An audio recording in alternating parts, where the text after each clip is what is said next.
Welcome back जी। अच्छा जी, ये मैंने 3 मैक एड्रेसेस आपके सामने लिखे हैं और इनमें क्या आप बता सकते हैं कि कौन सा मैक एड्रेस जो है वो यूनिकास्ट है और कौन सा मल्टीकास्ट?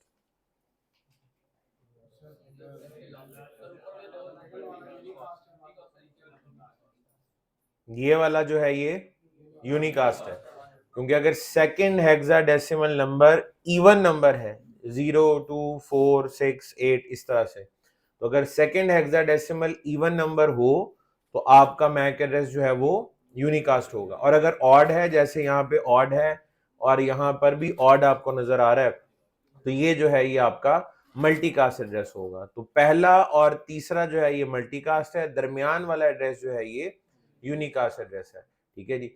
अच्छा, ये अगर पहले मैक में मैं अगर छोटी सी एक चेंज कर रहा हूँ वैसे ही जनरल इंफॉर्मेशन के लिए, तो ये वाला जो वेंडर कोड आपको नजर आ रहा है जो सबसे शुरू में हमने लिखा हुआ है, ये सबसे ऊपर वाला मैक सिस्को का मल्टीकास्ट मैक है।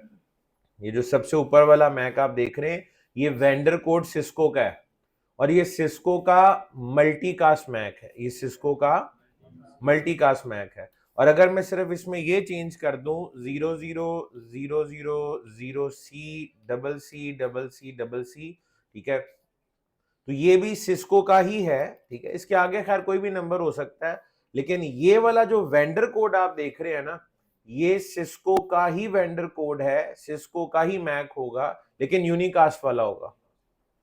सिस्को का अगर कोई भी यूनिकास्ट मैक आप देखेंगे तो वेंडर कोड आपको ये दिखेगा उसमें। अच्छा, सिस्को तो एक बड़ी कंपनी है, जाहिर है ये तो मल्टीपल वेंडर कोड इनके पास होंगे, ऐसा ही है। ठीक है, और उसके बाद अगर आप यहाँ पे देखें तो चूंकि सेकेंड हेक्साडेसिमल नंबर जो है वो ऑड नंबर है, तो ये आपका मल्टीकास्ट, ऊपर वाला सिस्को का मल्टीकास्ट और इसके नीचे वाला सिस्को का ही यूनिकास्ट है। और इनके अलावा भी सिस्को के वेंडर कोड्स हैं, वो खैर याद रखना ना आपके लिए जरूरी है। जनरली मैंने आपको ये बता दिया है कि ये एक सबसे ज्यादा सिस्को का इस्तेमाल होने वाला जो मैक है वो ये वाला होता है। अच्छा जी, आप लोगों ने इसको आइडेंटिफाई कर लिया है, इसका मतलब है कि आपको यूनिकास्ट, ब्रॉडकास्ट और मल्टीकास्ट मैक की पहचान जो है वो पता लग गई है। अब हम चलते हैं जी आज के दिन के तीसरे और आखिरी टॉपिक की तरफ, जो कि IPv6 एड्रेसेस का इंट्रोडक्शन है। अभी आगाज है, आगे आने वाले हफ्तों में भी आप IPv6 एड्रेसेस को पढ़ेंगे।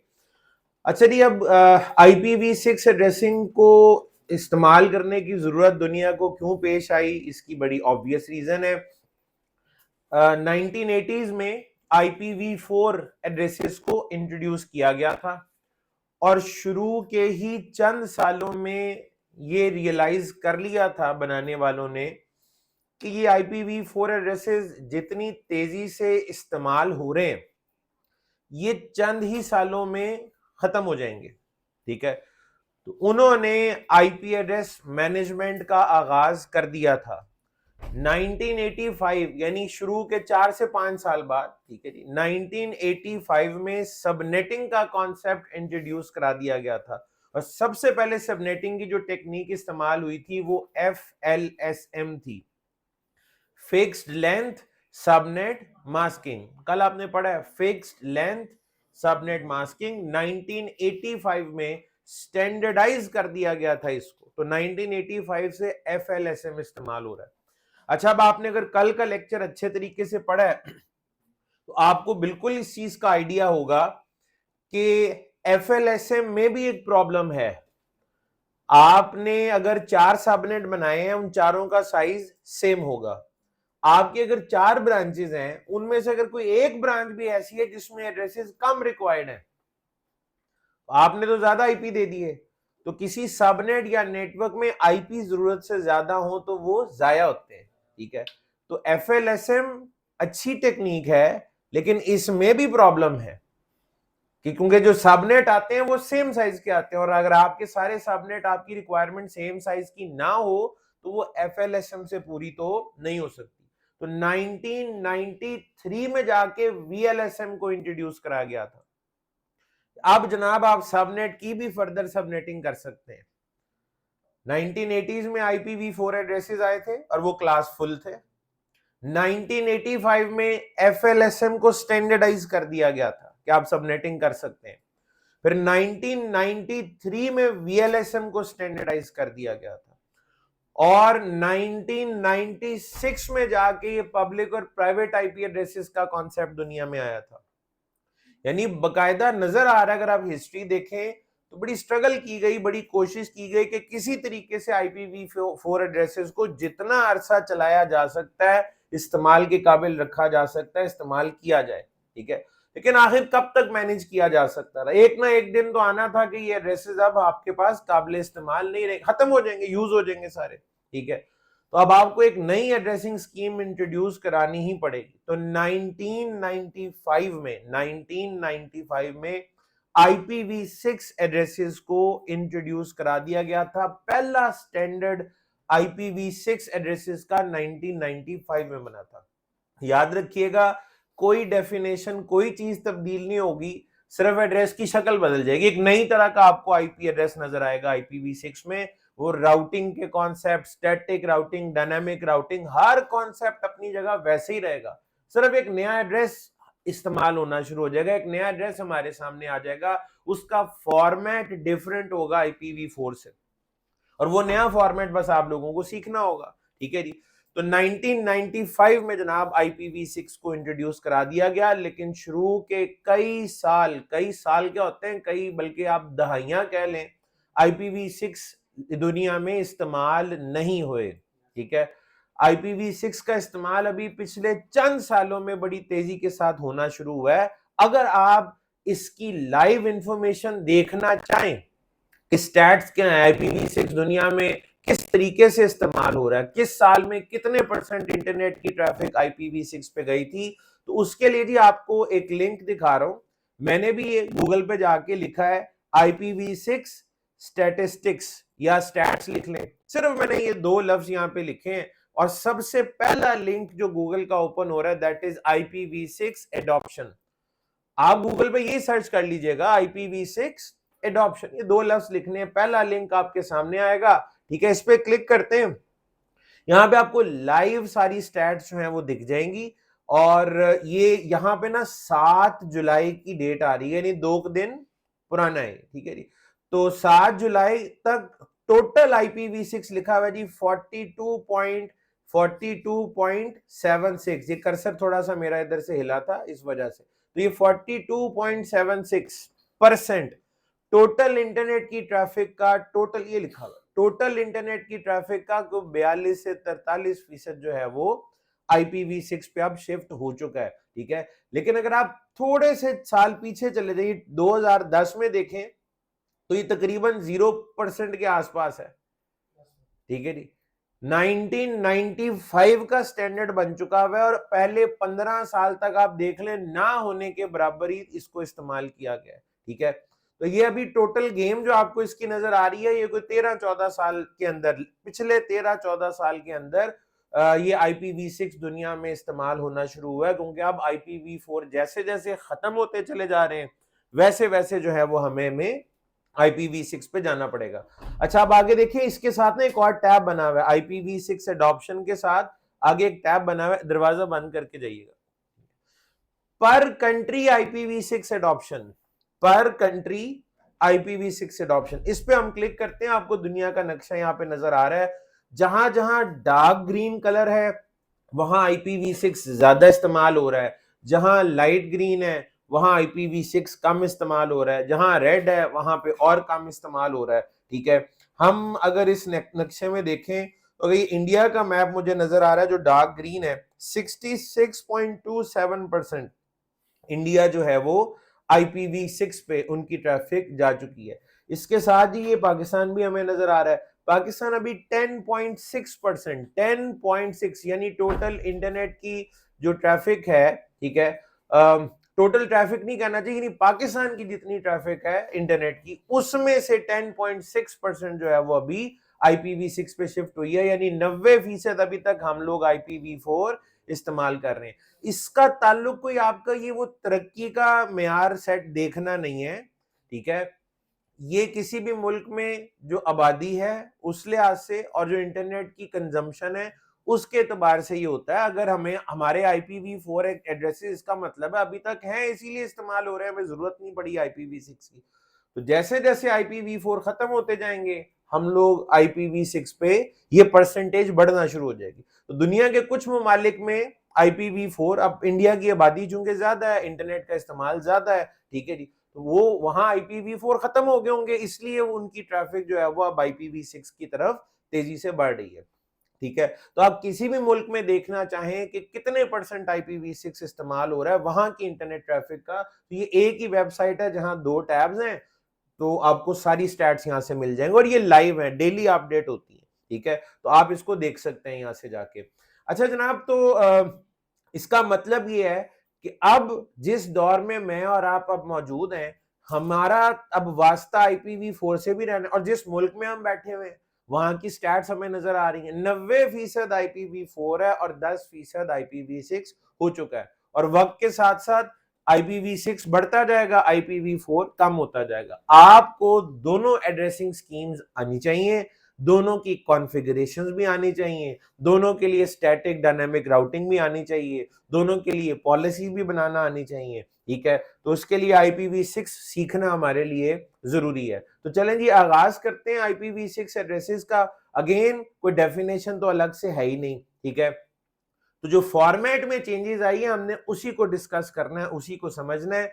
तो जनाब IPv6 में मुझे सबसे पहले तो ये बताएं क्या किया गया होगा। यानी IPv4 था 32 बिट का, IPv4 था 32 बिट का और कॉम्बिनेशन बनते हैं 4.29 बिलियन। हमें अब एड्रेसेस ज्यादा चाहिए, हमें एड्रेसेस ज्यादा चाहिए, तो ज्यादा एड्रेसेस के लिए क्या करना चाहिए, बिट्स की तादाद बढ़ा दें, 32 से 33 कर दें, 34 कर दें, तो आपके पास क्या होगा, नंबर ऑफ कॉम्बिनेशंस बढ़ जाएंगे। अब बनाने वालों ने ये सोचा कि भाई रोज रोज नई एड्रेसिंग स्कीम इंट्रोड्यूस कराना ये कोई मुनासिब तरीका नहीं है, क्योंकि फिर पूरी दुनिया को एजुकेट भी करना पड़ता है, सॉफ्टवेयर भी उस लिहाज से आपको दोबारा डेवलप करने पड़ते हैं, हार्डवेयर भी नया उस लिहाज से आपको डिजाइन करना पड़ेगा, पूरा का पूरा आर्किटेक्चर चेंज होता है। तो ये इतना इजी नहीं है कि हर रोज कुछ सालों बाद हम कह जी अब हम एक नई एड्रेसिंग स्कीम इंट्रोड्यूस करा रहे हैं। उन्होंने कहा जी अब एक दफा ये काम करना ही है ना, नई एड्रेसिंग स्कीम लानी ही है ना, ठीक है। आप देख लें आपके सामने ही है, लोगों को 15 साल से ज्यादा का वक्त तकरीबन लगा IPv6 को कबूल करते हुए। ये नहीं हुआ कि उधर 1995 में आया, लोगों ने कहा IPv4 छोड़ो ये इसको करते हैं।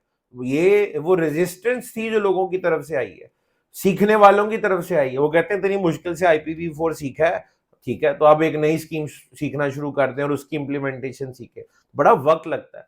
तो उन्होंने कहा जी एक ही दफा ऐसी स्कीम बनाओ कि अगले कई साल सुकून से गुजर जाएं दुनिया के। तो उन्होंने कहा क्या 32 से 33 पे जाना, 34 बिट्टे करनी या 35 करनी, एक ही दफा खुल के बिट्टे बढ़ाते हैं। तो IPv6 एड्रेसिंग में जनाब कहानी ये है, एक IPv6 एड्रेस में 128 बिट्स होती हैं, 32 से छलांग लगा के सीधा 128, 4 टाइम्स हो गया ना, 4 से मल्टीप्लाई करें आप 32 को तो ये होता है, ठीक है जी। तो 128 बिट्स, एक IPv6 एड्रेस में 128 बिट्स हैं। और जो सबसे पहली फिक्र हमें आ रही है और वो ठीक आ रही है कि अगर IPv6 को बाइनरी में कन्वर्ट करके लिखना पड़ गया तो बड़ी मुश्किल हो जाएगी। अभी 32 बिट का IP हम जब कन्वर्ट कर रहे होते हैं तो मुसीबत डली होती है, तो 128 बिट को बाइनरी में लिखना तो नामुमकिन ही है। मैं यहाँ पे IPv6 को बाइनरी में लिखूं ना 100, ये पूरा पेज भर जाए और इसमें एक आधी बिट तो गलत हो ही जाएगी। ये एक चैलेंजिंग चीज नजर आ रही है कि इसको लिखना भी बड़ा मुश्किल काम होगा, ऐसा ही है। तो अभी देखते हैं उसको कैसे डील करना है, उसको कैसे हैंडल करना है, अभी समझ आ जाएगा। तो 128 बिट, सबसे पहली चीज, एक चीज का फायदा और नुकसान दोनों चीजें नजर आती हैं। नुकसान हमें नजर आ रहा है कि हैंडल करना जरा मुश्किल होगा। दूसरा जो ऑब्वियस फायदा है वो ये है कि दुनिया में IPv6 एड्रेसेस की तादाद कितनी होगी, 2 रेज़ टू पावर 128। ठीक है, इसका एग्जैक्ट आंसर क्या आता है, इसके लिए हम जनाब कैलकुलेटर ओपन कर लेते हैं जी। ये जी मैंने कैलकुलेटर किया और अब यहाँ पे 2 रेज़ टू पावर 128 करते हैं जी, 2 रेज़ टू पावर 128। ये जनाब इसका आंसर है। इसको मैं यहां से उठा के कॉपी करके आपके नोट्स में ऐड कर देता हूं और इसको मैं जरा थोड़ा सा बेहतर तरीके से लिख देता हूं ताकि आपको ये नंबर जो है वो जरा समझ भी आ सके। इतना बड़ा नंबर है कि उसको यहाँ लिखना थोड़ा सा हमें मुश्किल हुआ है। अच्छा, इसी चीज को हम कुछ यूं भी लिख सकते हैं, ठीक है, 3.4 into 10 raise to power 38। 10 raise to power 38 का मतलब क्या होता है, एक के बाद 38 जीरोस और फिर उसके बाद वो जो नंबर आएगा उसको 3.4 से मल्टीप्लाई भी करना है। ठीक है, ये काफी बड़ा नहीं हो जाएगा। ठीक है, ये अभी आपको अंदाजा नहीं हो रहा होगा ये नंबर कितना बड़ा है, आपको मैं एहसास दिलाता हूं ये नंबर कितना बड़ा है, थोड़ा सा शायद आइडिया हो जाए। यही है ना नंबर कैलकुलेटर में लिखा हुआ है।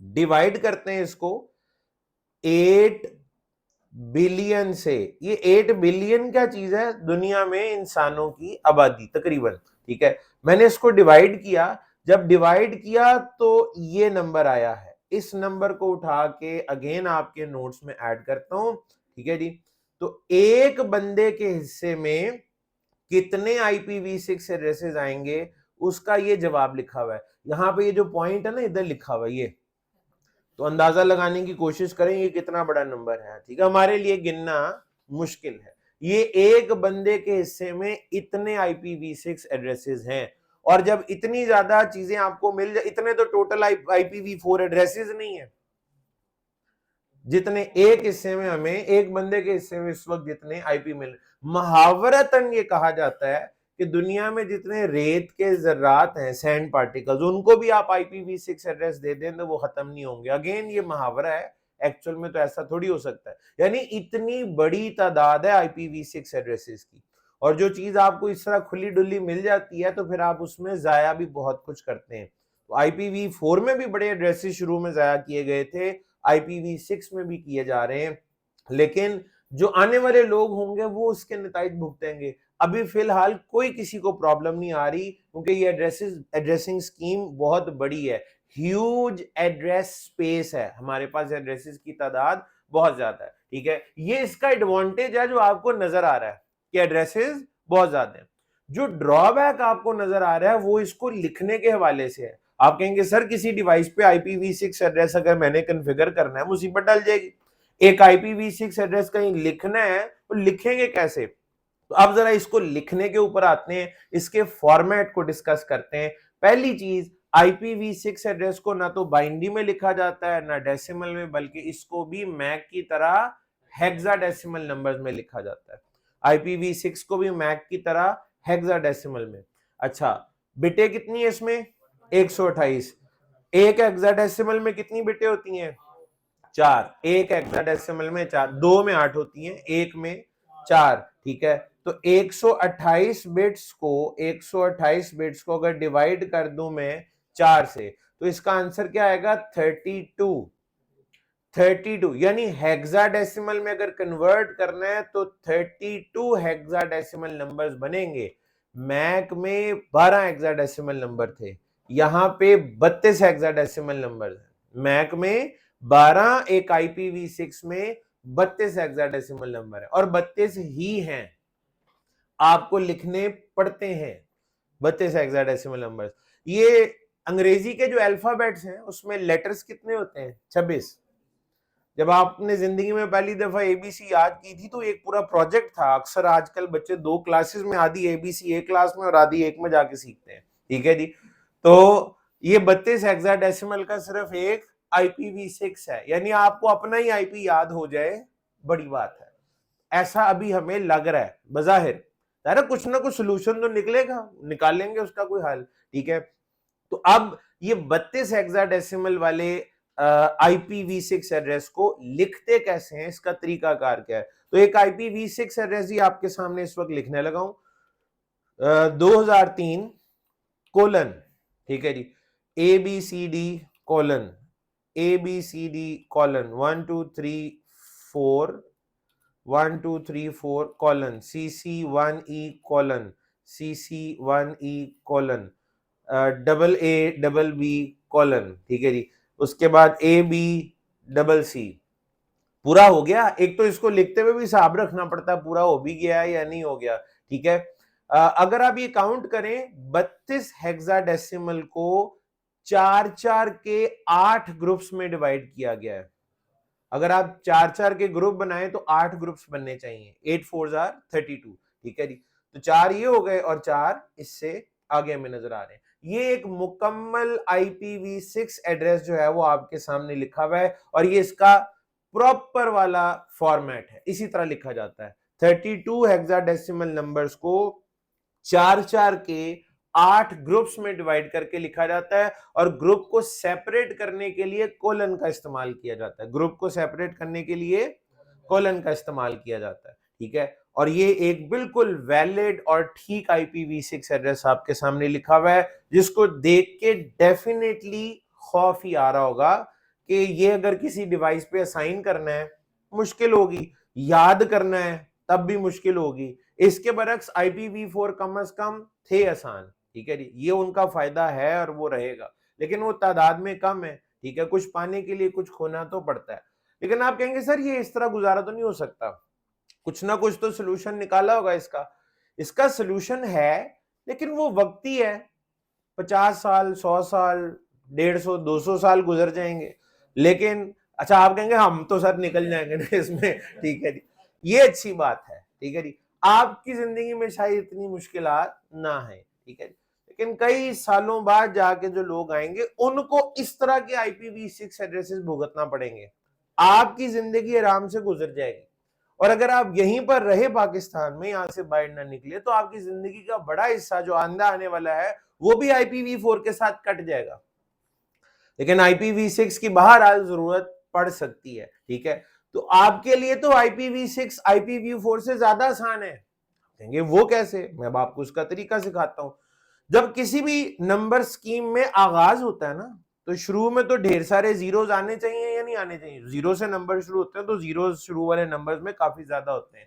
तो मैं कुछ यहाँ पे एक IP इस तरीके से लिखता हूं, 2003, ठीक है जी, कॉलन 0000 कॉलन 0000 कॉलन 0010 कॉलन, ठीक है जी, 0000 कॉलन 0000 कॉलन 000 कॉलन 001।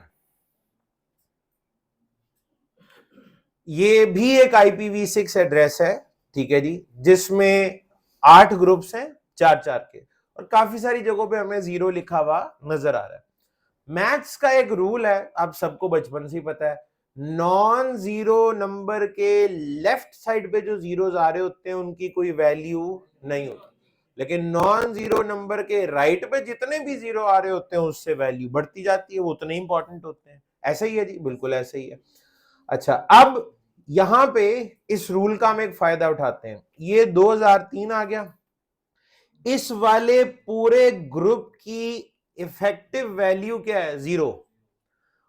आपको ये सहूलत दी गई है कि 4 दफा 0 लिखने की बजाय आप इस पूरे ग्रुप में 1 दफा 0 लिख दें। यानी IPv6 एड्रेस को हम क्या कर रहे हैं? शॉर्ट फॉर्म में लिखने की कोशिश कर रहे हैं। आपके इस वक्त इंडस्ट्री में भी आपको इसकी जरूरत पड़ेगी और एग्जाम के बहुत सारे सवालात इसी कॉन्सेप्ट के ऊपर बेस्ड होते हैं। क्या एक IPv6 दे दिया जाता है, आपको पूछा जाता है इसकी सही शॉर्ट फॉर्म क्या है, और कभी शॉर्ट फॉर्म दे दी जाती है और कहा जाता है इसकी फुल फॉर्म वापस बना के दिखाओ कैसे बनेगी। तो बहुत सारे सवाल इसके गिर्द घूमते हैं। अच्छा जी, 0 हो गया। अगला ग्रुप फिर देखें, यहां पे 4 0 लिखने की बजाय आप सिर्फ एक ही 0 यहां पे लिख दें इस तरीके से।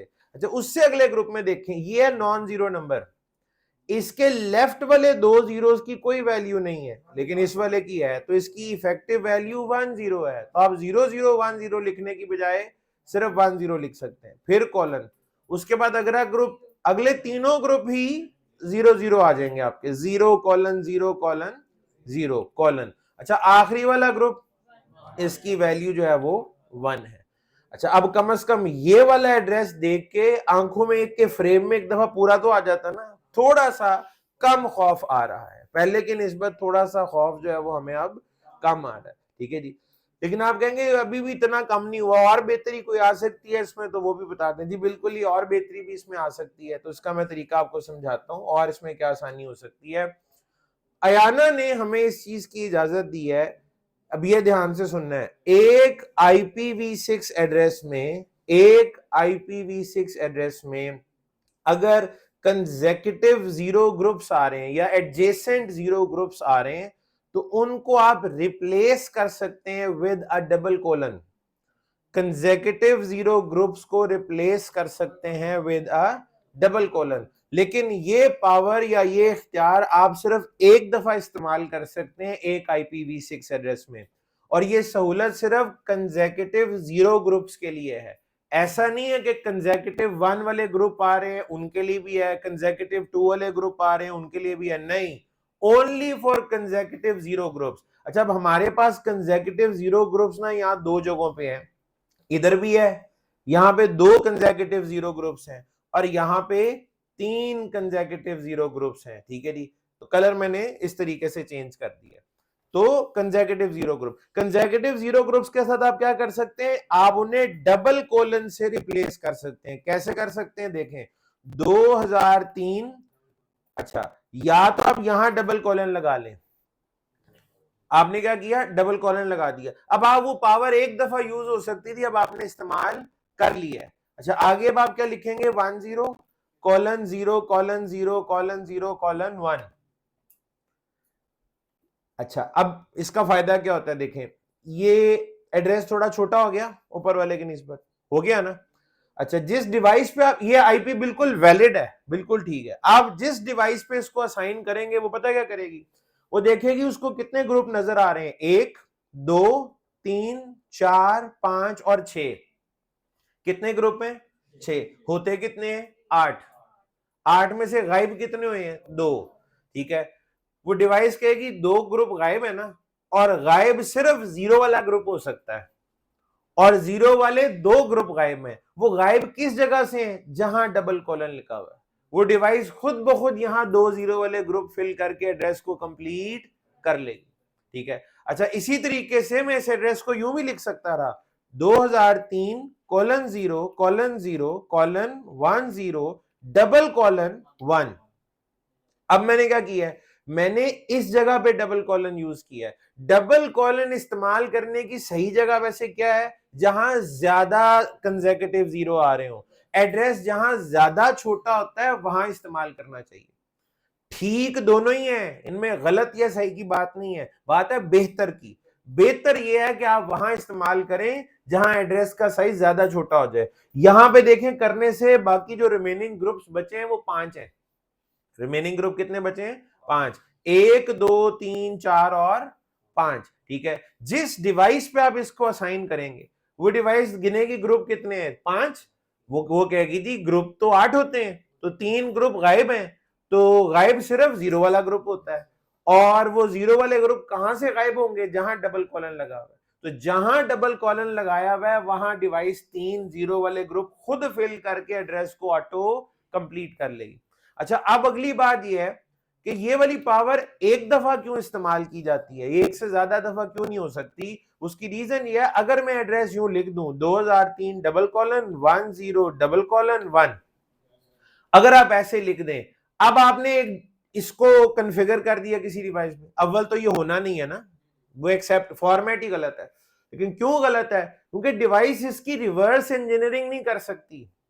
वो देखेगी जी 3 ग्रुप हैं, 8 में से 5 गायब हैं, गायब तो सिर्फ 0 वाला ग्रुप हो सकता है।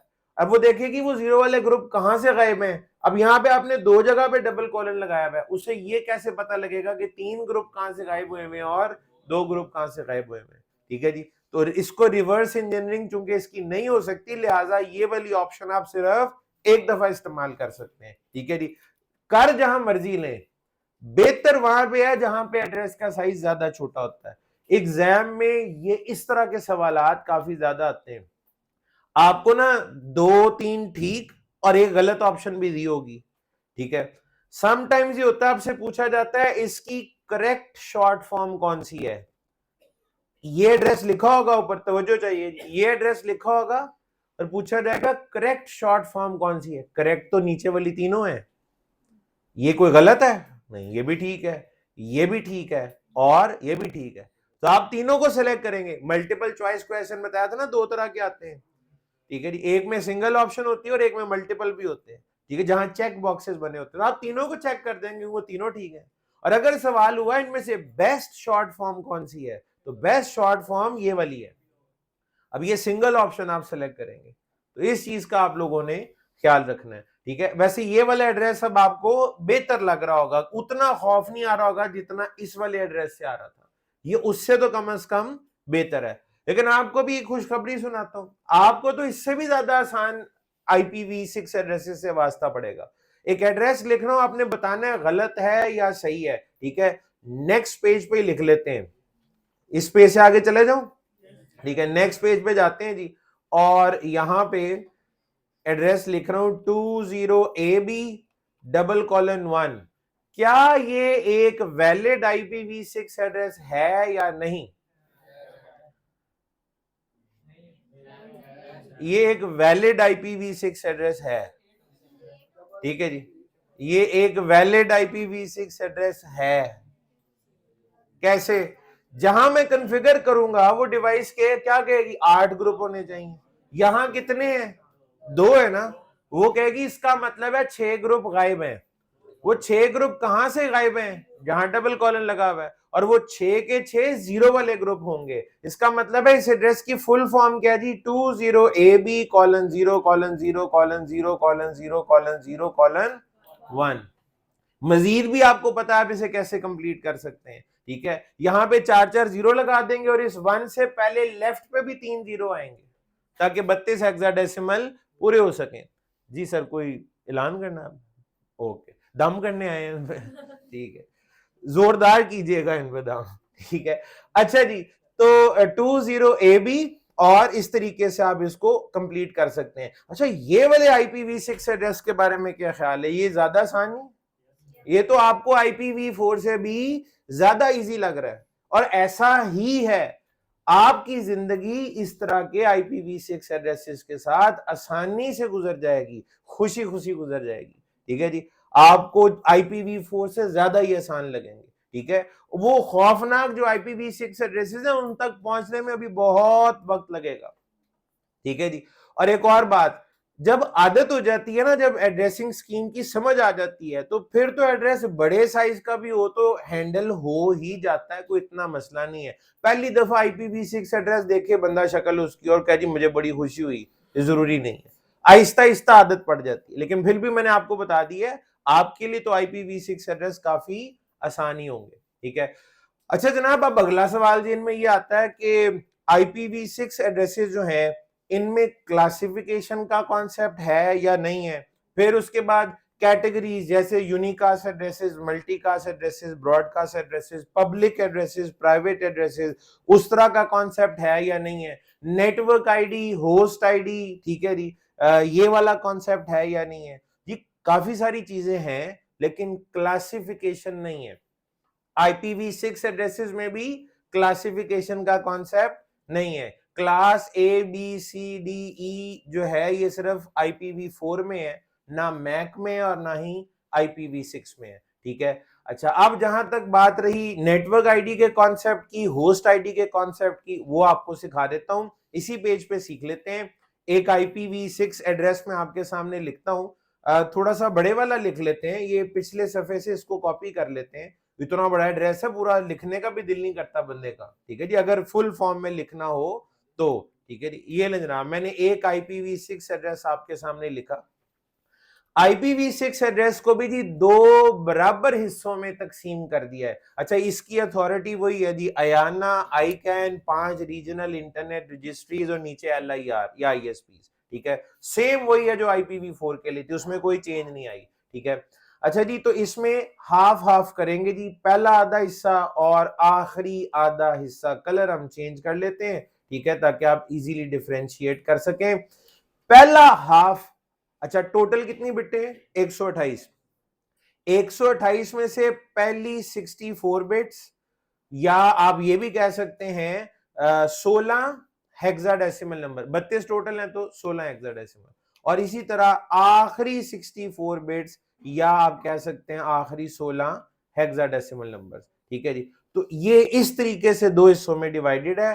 पहला हिस्सा इसका भी नेटवर्क आईडी, या इसको नेटवर्क प्रीफिक्स भी कहते हैं, वहां भी कहते थे यहां भी कहते हैं नेटवर्क आईडी या नेटवर्क प्रीफिक्स। ठीक है जी, पहला हिस्सा नेटवर्क आईडी के लिए, यानी नेटवर्क आईडी के लिए कितनी बिट्स हैं, पहली 64, और आखिरी 64 बिट किसके लिए हैं, यूजर आईडी के लिए, होस्ट आईडी के लिए। होस्ट आईडी और यूजर आईडी की टर्म इस्तेमाल होती थी IPv4 में, ये है IPv6। यहां पे एक बड़ा अच्छा काम किया जिससे मुझे जाती तौर पे बड़ी खुशी है। आपको याद है जिस दिन आईपी एड्रेसिंग के सुनहरी असूल पढ़ाए थे आपको, क्योंकि rules of IP addressing for routed ports तो भूल जाएगा ना। ठीक है, आईपी एड्रेसिंग के सुनहरी असूल जो कि 5 थे वो आपको याद होंगे।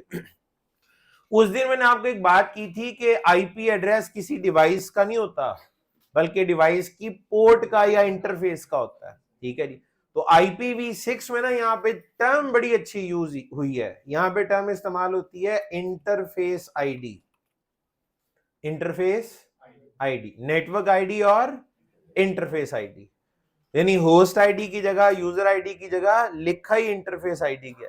ठीक है, किसी की अटेंडेंस मिस हुई हुई है इस क्लास में? अगर किसी की अटेंडेंस ना लगी हो तो आप लगा लीजिए। सबकी अटेंडेंस मार्क हुई हुई है, वो भाई रहते हैं, कोई परेशानी की बात नहीं है, आप पे कोई मुजालिम नहीं ढाए जाएंगे, सिर्फ आपने अपनी हाजिरी लगा लेनी। कोई और तो नहीं रहता, आप भी अटेंडेंस लगा लें। अच्छा जी, तो हम बात कर रहे थे कि एक हिस्सा नेटवर्क आईडी और दूसरा हिस्सा इंटरफेस आईडी कहलाता है।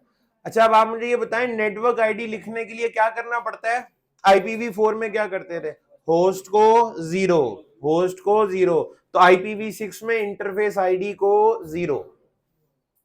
तो इसका मतलब ये हुआ कि इसकी नेटवर्क आईडी में कुछ यूं लिखूंगा, ये नेटवर्क वाला हिस्सा लिख दिया, ठीक है जी, और बाकी अब आपको सारे 0 करने पड़ेंगे।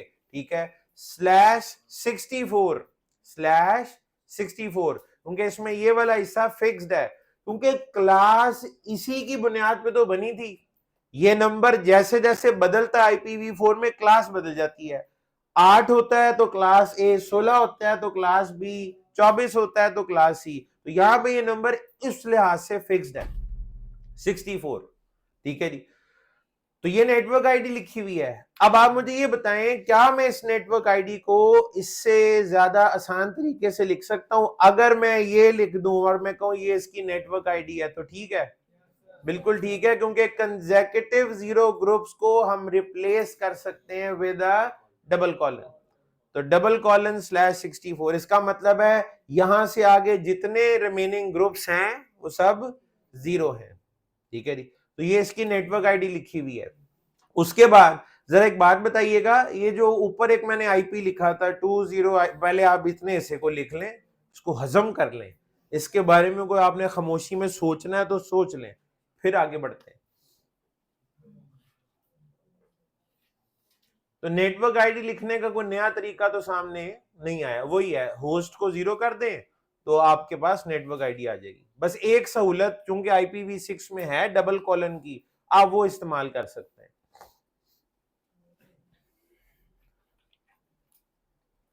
20AB:1।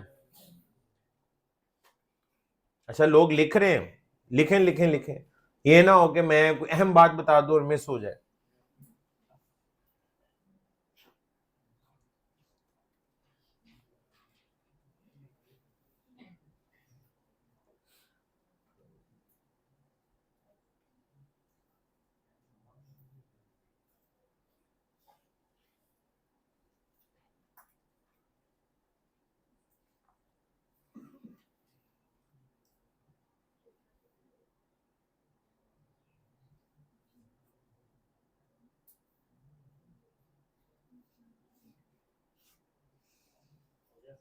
हो गया, ये मैंने नीचे एक IP एड्रेस लिखा है, इसकी नेटवर्क आईडी क्या होगी? 20AB:/64 ये इसकी नेटवर्क आईडी है, ठीक है ना। किधर जीरो आएगा, किधर 1 आएगा?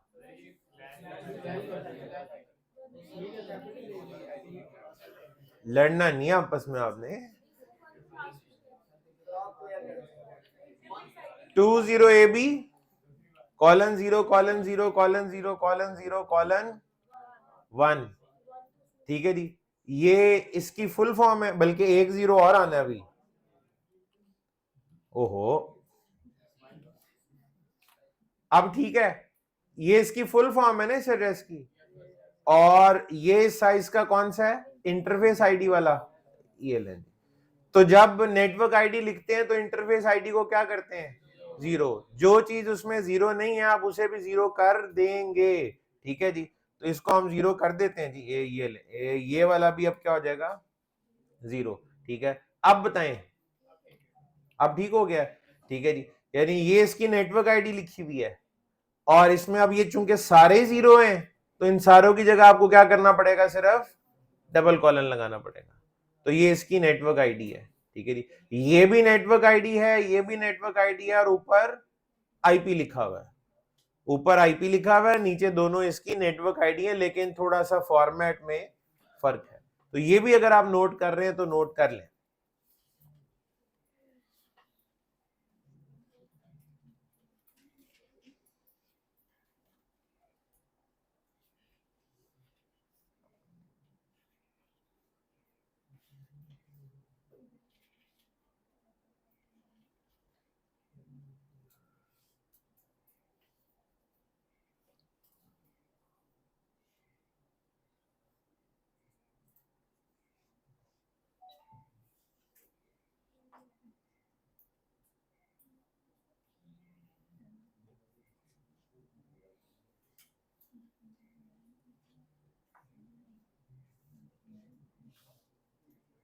ठीक, अच्छा जी। अब क्लासेस तो इसमें होती नहीं है, मैंने बताया था कैटेगरी जरूर होती हैं। अच्छा, एक सवाल और है, क्या इसमें नेटवर्क बिट्स को बढ़ाया जा सकता है? यानी अभी 64 है, जब नेटवर्क बिट्स को बढ़ाते हैं तो हम उसको क्या कहते हैं, सबनेटिंग। क्या IPv6 एड्रेसिंग में सबनेटिंग हो सकती है या नहीं? पहली चीज, पहला सवाल, क्या सबनेटिंग की जरूरत है? नहीं है। जब एक बंदे के लिए इतने आईपी हैं कि हम गिन नहीं सकते, तो हमें सबनेटिंग की कम से कम इसलिए तो जरूरत नहीं है कि हमने आईपी एड्रेसेस को बचाना है। IPv6 एड्रेसेस को बचाने की तो जरूरत नहीं है, ठीक है जी। अच्छा, तो सबनेटिंग फिर भी क्या इसमें हो सकती है या नहीं हो सकती? याद रखिएगा, IPv6 में सबनेटिंग होती है, और आप नहीं करेंगे ठीक है जी। नहीं, आप करना चाहे तो कर लें, उसके लिए कोई डिफरेंट तरीका नहीं है। अच्छा, मेथड बिल्कुल चेंज नहीं होगा। एक बिट बढ़ाने से क्या होगा, 2 सबनेट बन जाएंगे, 2 से 4 बन जाएंगे, 3 से 8, और उसी तरह बनेंगे जैसे वहां बनते हैं।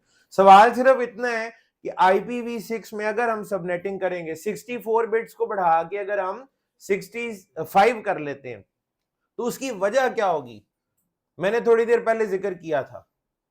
एक क्लास में ज्यादा स्टूडेंट हैं और एक में कम है, ठीक है जी। तो उससे क्या होगा, आपकी सिक्योरिटी बेहतर हो जाएगी, आपके नेटवर्क की परफॉर्मेंस बेहतर हो जाएगी, रिसोर्सेज जो हैं वो कम से कम इस्तेमाल होंगे। तो हम एक बड़े नेटवर्क को छोटे नेटवर्क्स में अगर इसलिए कन्वर्ट करना चाह रहे हैं कि हमें सिक्योरिटी ज्यादा मिल जाए, हमें परफॉर्मेंस बेहतर मिल जाए, उस मकसद के लिए आप IPv6 में भी सबनेटिंग कर सकते हैं।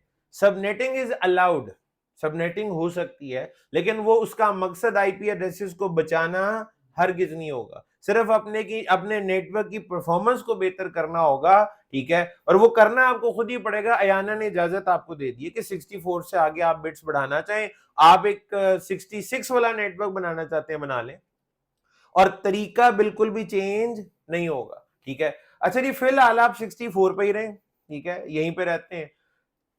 जब नेटवर्क आईडी का जिक्र हुआ था तो ब्रॉडकास्ट आईडी भी तो सामने आई थी ना। तो ब्रॉडकास्ट आईडी के लिए IPv4 में क्या करना पड़ता है? ऐसी खामोशी छाई हुई है, नेटवर्क आईडी के लिए होस्ट के साथ क्या करते हैं 0 और ब्रॉडकास्ट आईडी के लिए 1, होस्ट बिट्स को 1 कर देते हैं, ठीक है, और ब्रॉडकास्ट आईडी आ जाती है। IPv6 में ब्रॉडकास्ट आईडी तो क्या, ब्रॉडकास्ट का कॉन्सेप्ट ही नहीं है। IPv6 में ब्रॉडकास्ट होती ही नहीं है। आप कहते हैं फिर क्या होता है, वो सिर्फ नाम बदल गया है, बाकी काम है पूरा पूरा। IPv6 में ब्रॉडकास्ट मल्टीकास्ट के नाम पर ही होती है, ठीक है। वो यानी वहां पे एक ग्रुप बना हुआ है, वो कहते हैं ऐसा ग्रुप जिसमें सब शामिल है। यानी IPv6 में ब्रॉडकास्ट के नाम से नहीं होती, बल्कि मल्टीकास्ट के नाम पे होती है। तो IPv6 में ब्रॉडकास्ट आईडी का कोई कॉन्सेप्ट नहीं है, यहां तक कि ब्रॉडकास्ट का लफ्ज ही नहीं है। IPv6 में ब्रॉडकास्ट की जगह मल्टीकास्ट ही होता है। मल्टीकास्ट कई तरह की होती है, अलग अलग तरह के ग्रुप्स होते हैं। एक ऐसा ग्रुप जिसमें पूरी ऑर्गेनाइजेशन शामिल है, ऐसा ग्रुप जिसमें आपके नेटवर्क के सारे आईपी शामिल है, एक ऐसा ग्रुप जिसमें सारी दुनिया शामिल है, ठीक है जी। तो अलग अलग तरह के ग्रुप्स बने हुए हैं। तो IPv6 में ब्रॉडकास्ट के लिए क्या इस्तेमाल होता है, मल्टीकास्ट। लिहाजा मल्टीकास्ट ब्रॉडकास्ट आईडी वाला कॉन्सेप्ट यहां पे नहीं है। यानी आप सारी बिट्स को ऑन कर देना, यही है ना, ऑन करेंगे तो आखिरी कॉम्बिनेशन क्या आएगा, F F F F F. वो ब्रॉडकास्ट आईडी नहीं होगी, बल्कि वो एक आईपी एड्रेस ही होगा। पहला कॉम्बिनेशन रिजर्व्ड है फॉर नेटवर्क आईडी, उसके अलावा बाकी सारे के सारे आईपी एड्रेस ही हैं।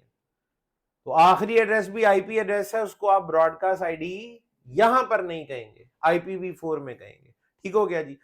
अच्छा जी, अब आप कहेंगे सर वो यूनिकास्ट, वो मल्टीकास्ट, ये कैटेगरीज, वो पब्लिक आईपी, प्राइवेट आईपी, उस तरह की चीज तो यहां पर भी होगी जी, बिल्कुल उस तरह की चीजें हैं, कैटेगरीज हैं, क्लासेस नहीं है। तो अब आपको IPv6 एड्रेस की कुछ कैटेगरीज बता देता हूं। इस वक्त CCNA, CCNP, CCIE, CCI में तो अब सिर्फ लैब एग्जाम होता है, सिस्को की बात कर रहा हूं। एसोसिएट और प्रोफेशनल लेवल के जो एग्जाम्स हैं, जिनमें से CCNA का इम्तिहान तो आप सबने भी देना है, उसमें जो IPv6 से रिलेटेड सवालात ज्यादातर आ रहे हैं वो दो तरह के हैं। एक तो ये शॉर्ट करने से रिलेटेड एड्रेस को, दूसरा कैटेगरीज को आइडेंटिफाई करने से रिलेटेड। नीचे एड्रेसेस लिखे होते हैं, आपने बताना, और ड्रैग एंड ड्रॉप भी आते हैं। एक कॉलम में IPv6 एड्रेसेस होते हैं, एक में उनके नाम लिखे होते हैं और आपने उनको मैच करना होता है। तो ये मैं आपको सिखा देता हूं जी, टाइप्स ऑफ IPv6 एड्रेसेस, इसकी आप हेडिंग दे सकते हैं जी, टाइप्स ऑफ IPv6 एड्रेसेस। सबसे पहली टाइप जी, सबसे पहले नंबर पे है जी global unicast addresses. Global unicast addresses या ग्लोबल यूनिकास्ट एड्रेस, इसको यूं भी लिखा जाता है GUA, ग्लोबल यूनिकास्ट एड्रेस। फिर एक कैटेगरी है जिसका नाम है unique local address, ULA, unique local address, ULA।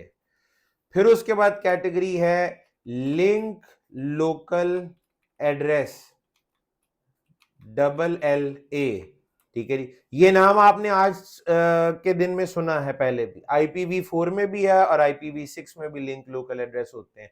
Auto private IP address वाली कैटेगरी, ठीक है जी, वो IPv4 में भी थी, वो इधर भी है। और आखिरी कैटेगरी है जी यहाँ पे मल्टीकास्ट एड्रेस। IPv4 में भी मल्टीकास्ट एड्रेसेस होते हैं, IPv6 में भी मल्टीकास्ट एड्रेस होते हैं। जाहिर है उनकी कोई ना कोई पहचान होगी, आपने उनको आइडेंटिफाई किस तरीके से करना है ये मैं आपको सिखाता हूं। और सबसे पहले इन कैटेगरीज के बारे में थोड़ा थोड़ा आपको बता दूं। ये ऊपर वाली तीनों की तीनों कैटेगरीज जो आप देख रहे हैं, पहले लिख लें, ये ना हो कि सब कुछ मिक्स हो जाए, लिख लें आराम से।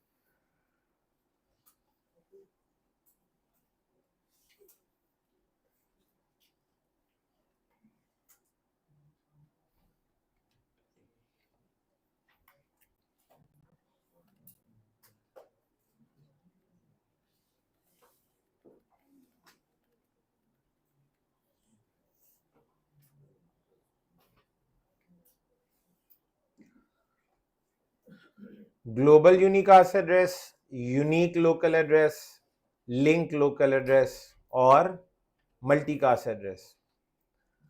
जो ऊपर वाली तीनों कैटेगरीज हैं, ये तीनों के तीनों यूनिकास्ट एड्रेसेस हैं। ग्लोबल यूनिकास्ट एड्रेस के तो नाम में यूनिकास्ट आ रहा है, यूनिक लोकल एड्रेस भी होता यूनिकास्ट ही है, यानी 1-to-1 कम्युनिकेशन के लिए। लिंक लोकल एड्रेस भी यूनिकास्ट ही होता है 1-to-1 कम्युनिकेशन के लिए, और multicast address is multicast address, और ब्रॉडकास्ट तो यहाँ पे होता ही नहीं है। तो टेक्निकली दो तरह के एड्रेसेस हैं, यूनिकास्ट और मल्टीकास्ट। यूनिकास्ट की 3 टाइप्स हैं, ग्लोबल यूनिकास्ट, यूनिक लोकल और लिंक लोकल। और ये भी अभी आपके लिए बड़े आसान हो जाएंगे, यानी आप कहेंगे इन तीनों में फर्क क्या है, ये तीन अलग अलग क्यों है, इनका क्या मतलब है, तो अभी के अभी समझ आ जाएगा आपको। Global unicast addresses are like public IPv4 addresses, यहां पे मैं लिख देता हूं, लाइक पब्लिक IPv4 एड्रेसेस, यानी पेड।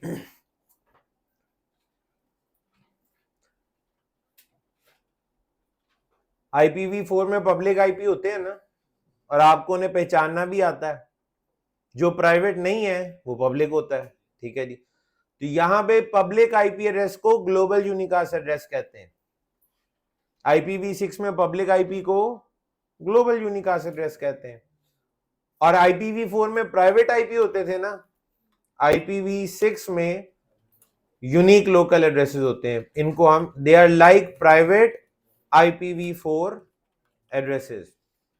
तो इन्हें प्राइवेट आईपी कहने की बजाय यूनिक लोकल, अच्छा दोनों के नामों में वो एलिमेंट मौजूद है, ठीक है जी। इधर देखें, ग्लोबल, ग्लोबल और पब्लिक एक ही चीज होती है, लोकल और प्राइवेट एक ही चीज होती है, मफहूम वही है, बस लफ्ज थोड़े से बदले में। ग्लोबल यूनिकास्ट पब्लिक है, यूनिक लोकल प्राइवेट है। लिंक लोकल की जो डेफिनेशन वहां थी यहां भी वैसे ही है। लिंक लोकल एड्रेस की मदद से, लिंक लोकल एड्रेस की मदद से आप अपने नेटवर्क से बाहर नहीं निकल सकते, उधर भी नहीं निकल सकते थे, इधर भी नहीं। अच्छा, लिंक लोकल भी प्राइवेट ही होता है, नाम में लिखा हुआ है जी लोकल, तो ये भी प्राइवेट, बल्कि यहां पे हम ये लिखेंगे ना, auto private IP address, auto private IP address. जाहिर है जो IPv4 वाले थे वो IPv6 में तो नहीं यूज होंगे, इसके अपने एड्रेसेस होंगे, इनकी अपनी पहचान होगी, इनके अपने एड्रेसेस हैं और अपनी पहचान होगी। तो आज के हमारे लेक्चर में मैंने आपको इनकी आइडेंटिफिकेशन ही सिखानी है, आपको आइडेंटिफाई करना आना चाहिए और नाम जेन में बैठ जाने चाहिए।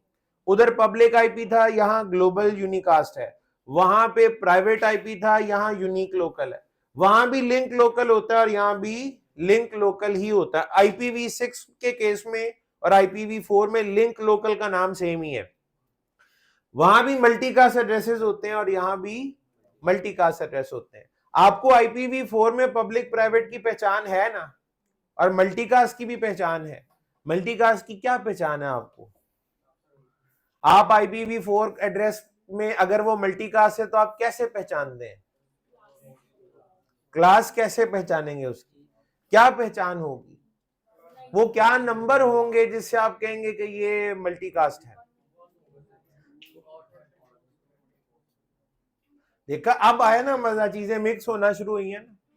इवन ऑड वो मैक में होता है, मैं IPv4 की, अच्छा चलें एक बात बताएं, ये 239.5.5.5 ये यूनिकास्ट है, मल्टीकास्ट है या ब्रॉडकास्ट एड्रेस है? ये मल्टीकास्ट कैसे पता चला आपको? ये क्लास C नहीं है, ये क्लास D है। अच्छा, क्लास D की रेंज क्या होती है? 224 से 239। भाई पहला ऑक्टेट अगर 224 से 239 होगा तो आपका एड्रेस मल्टीकास्ट होगा। तो IPv4 में आपको मल्टीकास्ट की पहचान है, IPv6 में भी होनी चाहिए। IPv4 में ब्रॉड, आपको IPv4 में पब्लिक और प्राइवेट की पहचान है, IPv6 में भी होनी चाहिए, ठीक है जी। तो वो पहचान में अब आप लोगों को करवा देता हूं। उसके लिए हम नेक्स्ट पेज पे चलते हैं। सबसे पहले ग्लोबल यूनिकास्ट एड्रेसेस को समझ लेते हैं कि ग्लोबल यूनिकास्ट को कैसे आइडेंटिफाई करेंगे जी। ग्लोबल यूनिकास्ट IPv6 एड्रेस, और मैंने आपको बताया एग्जाम के सवालात अभी आजकल इसी से रिलेटेड पूछे जा रहे हैं। IPv6 से अगर कोई सवाल आए तो ग्लोबल यूनिकास्ट की पहचान ये जी, अगर 128 बिट का आईपी है ना जी, 128 बिट का, पहली 3 बिटें अगर आपकी ये हुई तो आपका एड्रेस ग्लोबल यूनिकास्ट होगा। पहली 3 बिट्स, टोटल बिटें कितनी है 128, 128 में से पहली 3 बिटें क्या हुई 001, तो एड्रेस आपका ग्लोबल यूनिकास्ट होगा। बाइनरी मेरी और आपकी जुबान नहीं है, हम उतने कंफर्टेबल इसमें नहीं है जितने के हम डेसिमल या हेक्साडेसिमल में हो सकते हैं जी। 2-4 बंदे और ले आए साथ। अच्छा ठीक है, ठीक।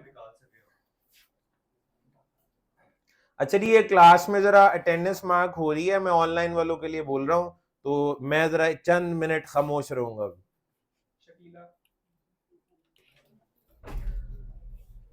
ओके जनाब, अब सारा कुछ देखिए, फिर से भूल गया होगा, फिर शुरू से शुरू करना पड़ेगा।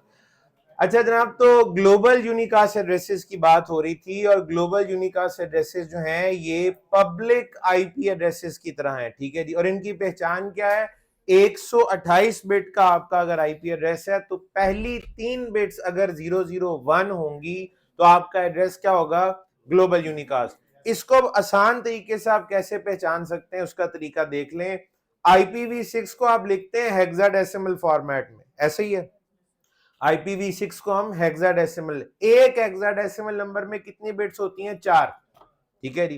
तो मैंने लिखा हुआ है यहाँ पे 001x, x इज वेरिएबल, ये वाली बिट अगर साथ जुड़ जाए तो पहला हेक्साडेसिमल पूरा हो जाएगा ना, पहली 4 बिट्स हो जाएंगी, इस बिट को साथ जोड़ दें तो पहला हेक्साडेसिमल नंबर बन जाएगा। एक बिट के कितने कॉम्बिनेशन होते हैं, 2, 001, या तो ये बिट 0 होगी या ये बिट 1 होगी, और तो कुछ हो नहीं सकता, ऐसे ही है भाई। ये वाली बिट या 0 होगी या 1 होगी, एक दफा मैंने 0 लिख दिया, एक दफा 1।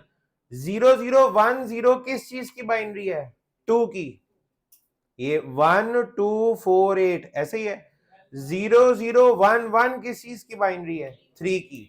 इसका मतलब क्या हुआ, 2 या 3 से शुरू होने वाले जितने भी एड्रेसेस हैं वो ग्लोबल यूनिकास्ट होंगे। उनके 2 भी लिखेंगे तो पहली 3 बिटें 2 में 001 होती हैं, और 3 भी लिखेंगे तो पहली 3 बिटें 001 होती हैं। इसके अलावा और कोई कॉम्बिनेशन बन ही नहीं सकता। हेक्साडेसिमल 4 बिट्स का होता है ना, तो ये चौथी बिट या 0 होगी या 1 होगी। 0 होगी तो 2 आ जाएगा, 1 होगी तो 3 आ जाएगा। तो 2 और 3 से शुरू होने वाले तमाम IPv6 एड्रेसेस क्या होंगे, ग्लोबल यूनिकास्ट। अच्छा मुझे एक बात बताएं, 2 से शुरू होने वाले कितने ग्लोबल यूनिकास्ट एड्रेसेस होंगे दुनिया में, 2 से कितने होंगे, 2 लिखने के लिए कितनी बिटें चाहिए, 4, तो बाकी कितनी बची है 128 में से, 124 बची ना। 2 लिखने के लिए 4 बिटें चाहिए, बाकी 124, 2 की पावर 124, मेरा हालत काफी बड़ा जवाब आएगा। यही खत्म कर लें, बड़ी बात है। जब ये खत्म हो जाए तो उसके बाद फिर हमारे पास 3 भी है। 3 से शुरू होने वाले कितने IPv6 एड्रेसेस हैं, फिर 2 की पावर 124। तो अगर आपको ये लग रहा हो ये तो थोड़े से हैं, बस 2 और 3 से शुरू होने वाले, तो वो आप 2 वाले खत्म कर लें, बड़ी बात होगी। तो 2 रेज़ टू पावर 124, 2 से और 3 से भी 2 की पावर 124, इतने ही बनते हैं। तो 2 और 3 से शुरू होने वाले एड्रेसेस क्या हैं, ग्लोबल यूनिकास्ट। या दूसरे लफ्जों में पहली 3 बिटें याद रख लें, वो मुश्किल है, 001। अगर पहली 3 बिटें 001 है तो आपका एड्रेस ग्लोबल यूनिकास्ट। पहचान लेंगे जी आज के बाद ग्लोबल यूनिकास्ट एड्रेस को, नहीं पहचानेंगे, पहचान लेंगे, ठीक है जी। अच्छा उसके बाद आते हैं अब यूनिक लोकल एड्रेसेस के ऊपर। यूनिक लोकल एड्रेसेस की पहचान क्या होगी, unique local addresses are like private IPv4 addresses. तो यूनिक लोकल एड्रेस। अच्छा जी, अब इसमें कहानी कुछ इस तरीके से है कि पहले आसान तरीका बता देता हूं। एफ सी और एफ डी से शुरू होने वाले एड्रेसेस, एफ सी और एफ डी से शुरू होने वाले जो एड्रेसेस हैं ये यूनिक लोकल होंगे। ठीक है, बाइनरी अगर इनकी लिखी जाए तो वो बनती है इस तरीके से, एफ के लिए चारों 1, सी की वैल्यू क्या होती है वैसे, ए 10 होता है, बी 11 होता है, सी 12 होता है। ठीक है जी, तो 12 लिखने के लिए हमें 8 और 4 12, ठीक है, 2 और 1 की जरूरत नहीं है। ठीक है भाई, पहली 7 बिटें अगर आपकी, पहली 7 बिटें अगर ये हो आपकी, तो आपका एड्रेस जो है ना वो यूनिक लोकल होगा।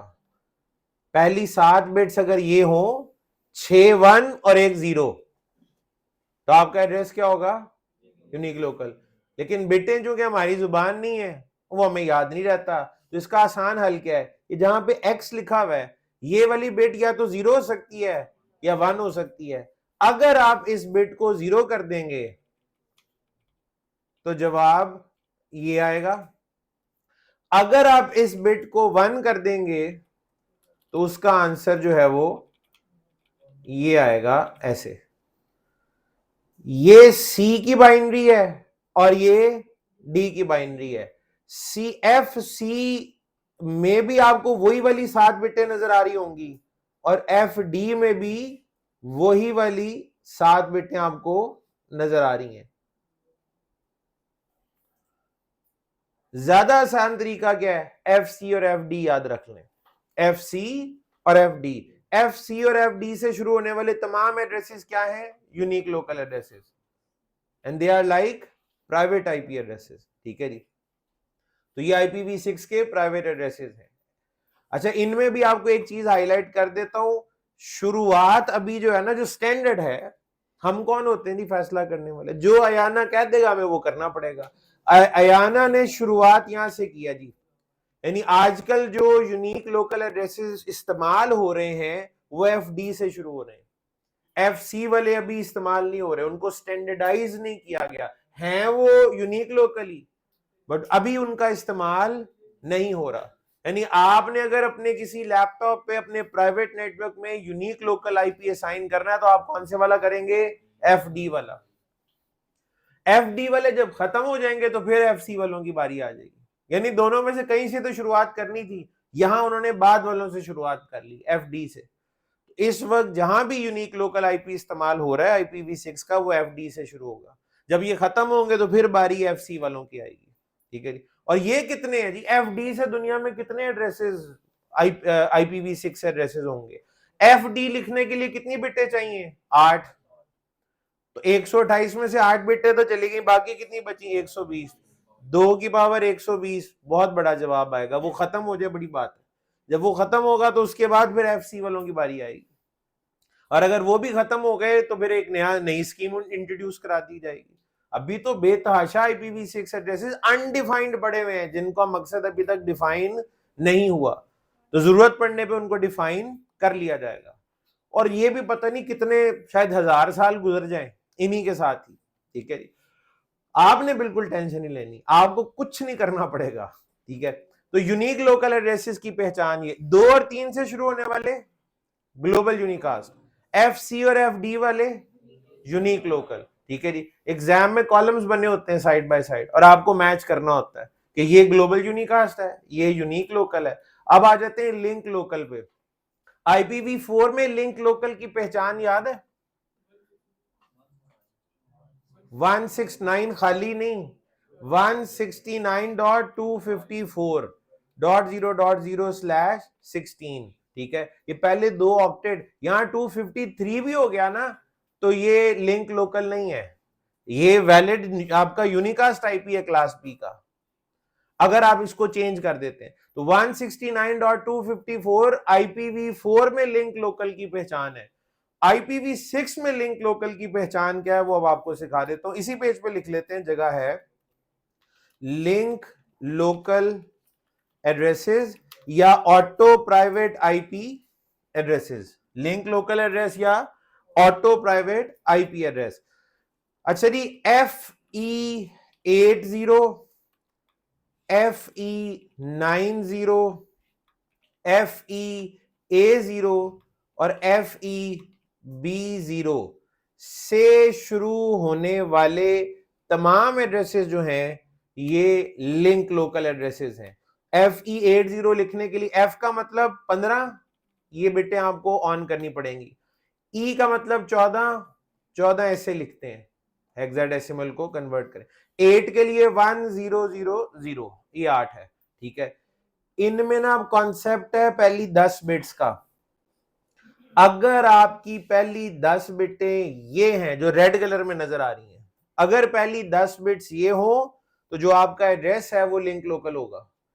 अच्छा, अब यहां पे कितनी बिटें बची हैं? बेसिकली दो बिटों के कॉम्बिनेशन कितने होते हैं? 4, ठीक है जी। पहला कॉम्बिनेशन यही है ना, अगला कॉम्बिनेशन क्या होगा? 0 1। इससे अगला कॉम्बिनेशन जो है वो क्या होगा? 1 0 1 0, और उसके बाद इससे अगला कॉम्बिनेशन 1 1, ठीक है जी। ये 8 की बाइनरी है, ये 9 की बाइनरी है, ये 10 की बाइनरी है, और 10 को कैसे लिखा जाता है? A। और ये किस चीज की बाइनरी है? ये 11 की बाइनरी, और 11 B होता है। तो FE8, FE9, FEA और FEB। FE8 से शुरू होने वाले, FE9 से शुरू होने वाले, FEA से शुरू होने वाले और FEB से शुरू होने वाले एड्रेसेस लिंक लोकल है। इस वक्त कौन से इस्तेमाल हो रहे हैं? FE8 वाले। यहां पे इधर से शुरू किया, तरतीब ठीक है। FE8 से शुरू होने वाले दुनिया में कितने एड्रेसेस होंगे? FE8 लिखने के लिए कितनी बिटें चाहिए? 12। तो 128 में से 12 कम कर दें, 116। तो 2 की पावर 116, इतने ज्यादा एड्रेसेस हैं। यही खत्म हो जाए तो बड़ी बात। जब ये खत्म होंगे तो FE9 डिफाइन कर दिया गया कि वो भी लिंक लोकल होगा, FE8 डिफाइन कर दिया गया, FEB को भी डिफाइन कर दिया गया कि वो भी लिंक लोकल ही होंगे। तो अभी तक हमें ग्लोबल यूनिकास्ट को आइडेंटिफाई करना आ गया। 2 और 3 से शुरू होने वाले ग्लोबल यूनिकास्ट, FC और FD वाले unique local, FE8, FE9, FEB, FEA ये सब लिंक लोकल। सिर्फ एक कैटेगरी बच गई है बाकी, मल्टीकास्ट। वो बहुत आसान है जी। जो मल्टीकास्ट वाली कैटेगरी है वो कुछ इस तरीके से है जी। जो मल्टीकास्ट एड्रेसेस हैं, मल्टीकास्ट एड्रेस डबल F से शुरू होने वाले, यानी कि 111 भाई पहली 8 बिटें अगर ये हैं तो आपका एड्रेस मल्टीकास्ट होगा। That's it. पहली 8 बिटें अगर ये हैं तो आपका एड्रेस मल्टीकास्ट होगा। डबल F से शुरू होने वाले एड्रेसेस मल्टीकास्ट एड्रेसेस है। यानी आपके IPv6 एड्रेस के शुरू में डबल F लिखा हुआ है तो वो एड्रेस मल्टीकास्ट होगा।